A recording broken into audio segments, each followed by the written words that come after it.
Jumpa lagi bersama channelnya Mr. Edi sebagai TKSK Kecamatan Setiabadi. Pada saat ini kami di Kampung Luk Pelumpang dalam penyaluran Asuransi tahap pertama di Aceh Jaya tahun 2022. Dan sekarang kami menuju salah satu lansia yang tidak hadir pada titik penyaluran oleh Bupati Aceh Jaya dan Camat Setiabadi. Pada hari ini kami langsung mengantar ke rumah lansia tersebut yang bernama Siti Zawiyah. Sekarang saya sudah berada di rumahnya bersama nenek yang mendapatkan santunan dari pemerintah Aceh Jaya tahun 2022 program Asuransi yang ada di Aceh Jaya. Terima kasih. Jadi jangan lupa like, komen, subscribe YouTube-nya Mr. Edi. Sudah berada di dekat lansia dan mendapatkan santunan Asuransi tahun 2022 tahap pertama.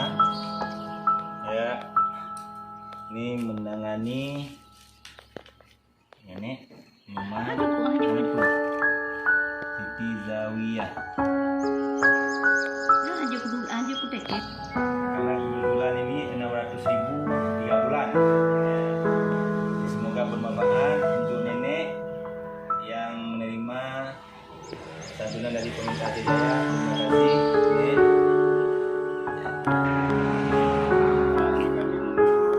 Salah satu manusia yang tidak hadir pada titik penyaluran oleh Bupati Aceh Jaya dan Camat Setiabadi. Kami sekarang mau ke lokasi kedua. Ayo.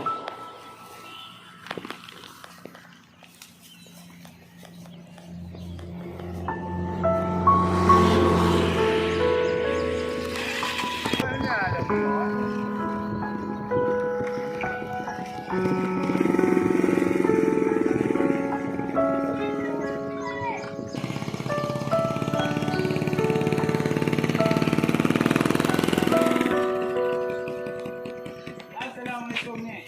Iya.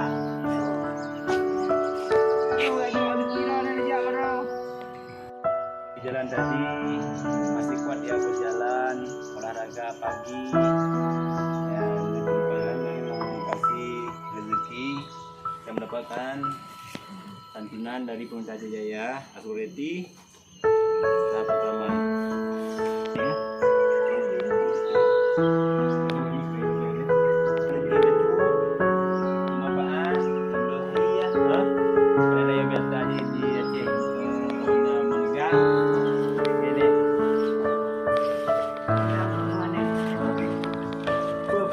Permintaan ron yang ditunjuk dan dikiyo bukan permintaan ron bijuk tapi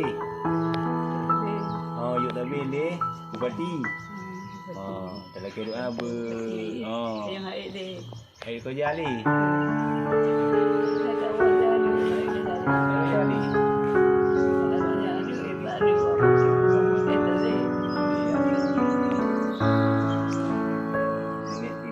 mengharap kepada pemerintah Jaya yang inginnya ditambah dana asuransi dari 200 satu bulan jadilah 300 semuanya nih kan dia berijuk herdu boleh lah yo dia mengharap dia bisa bekerja lagi tergantung pada anaknya dan warga yang ada di sekitarnya.